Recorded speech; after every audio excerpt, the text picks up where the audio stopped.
তখন জলটা বের করা হয়েছিল যখন আমরা চাপ দিয়ে জলটা নিঃশ্বাস চলছিল, কিন্তু তারপরে রাস্তায় 6-7 জন নিজের জীবন বাজি রেখে ওরাও লাভ দিয়েছিল। মোটামুটি জলের ডাঙ্গা অবধি চলে এসেছিলো। দাদাকে অনেকটাই দেরি হয়ে গেছে, অনেকটাই জল খেয়ে নিয়েছিল। সাঁতার জানতেন, কিন্তু সেই সময়টা জানেন আপনারা, সবই তো শুনেছেন।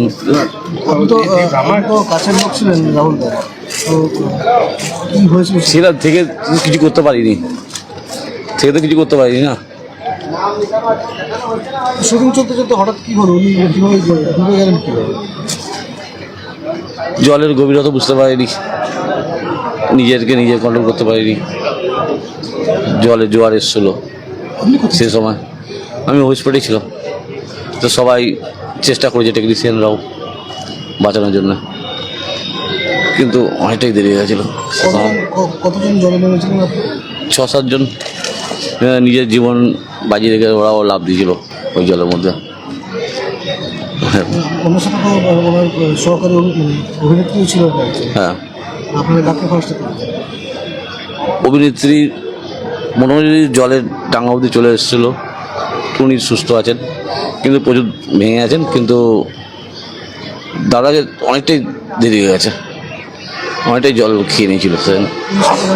হ্যাঁ, সাঁতার জানতেন, কিন্তু সেই সময়টা হয়তো নার্ভাস হয়ে সব কিছু হারিয়ে ফেলেছেন। জল কতটা ছিল? জল ছিল, ভালো গভীরতা ছিল। যতটা আমরা মনে করেছিলাম এক জায়গায়, অতটা জল না বা কিছু, হঠাৎ করে গভীরতাটা বুঝতে পারা যায়নি জলের। না, ঢেউ না, জলের স্রোত ছিল। হ্যাঁ, জলের সঙ্গে জোয়ারটা এসেছিল।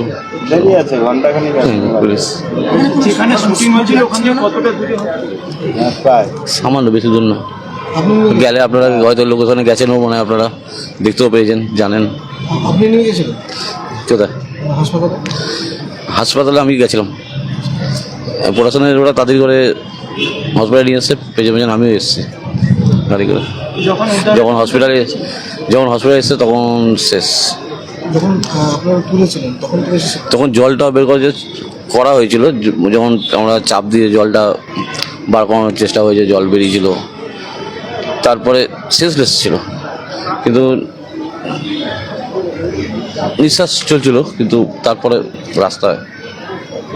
আপনাদের যে এই শুটিং স্পট, ওখানে কোনো ডক্টর ছিলেন না? ডাক্তার তো থাকে না এরকম কোনো শুটিংয়ে, আমাদের টলিউডের ডাক্তার নিয়ে তো কোনো শুটিংই হয় না। জলে নেমেছিলেন তো শুটিংয়ের টাইমটা কি ছিল, বিকেল না সকাল? শুটিং তো সকাল থেকেই হচ্ছিল। যে ঘটনাটা ঘটলো ওটা সেই 5:30 নাগাদ বিকেল। হ্যাঁ, এবার টাইমিংটা, এক্সাক্ট টাইমিংটা সব কিছু বলা যায় না সে সময়টা। আচ্ছা, ওই যে সমুদ্রের এখন শেষের পথে, একদম একদম শেষের পথে, লাস্ট, একদম লাস্ট। তখন প্যাকআপের পথে পুরো একদম লাস্ট মোমেন্ট। জলে নামার আগে তো ড্যামিরা তো নেমে আগে স্পটটা দেখে, তখন ওই জোয়ার ভাটা এইগুলো কোনো তথ্য নেয়নি। সেইটা আমি অতটা আমি তো বুঝি না এই বিষয়। আমি দাদার সঙ্গে থাকি, এটুকুনি। জলে যে নেমেছিলেন ওটা কি শুটিংয়েরই অংশ ছিল? হ্যাঁ হ্যাঁ, সেটা আমি বলতে পারছি না সেটা ঠিক অ্যাকচুয়ালি। এমনি যারা ওখানে বাঁচাতে নামলো তারা কি ইউনিটেরই লোক? হ্যাঁ হ্যাঁ, আমাদের ইউনিটির লোক। ওরাই ঝাঁপ দিয়েছে, ওরাই জীবন বাজি দিয়ে তুলেছেন দাদাকে। তাহলে এমনি যারা ওখানে লাইফ সেভাররা থাকে, নলিয়ারা থাকে, তাদের কাউকে রাখা হয়নি? লাইফ সেভার বলতে মানে যারা বাঁচানোর জন্য ট্রেনিং আছে, যারা বাঁচায় বা পুলিশ, সেরকম তো কিছু কাউকে দেখেন। শুটিংটা কোথায় হচ্ছিল?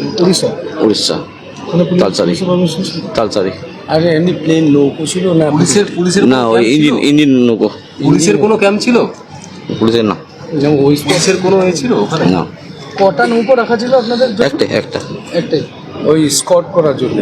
মানে ওটা কি মালপত্র নেওয়ার? মালপত্র নেওয়া, লোক পারাপার করা, এ করা তো ভালো। নৌকোওয়ালাও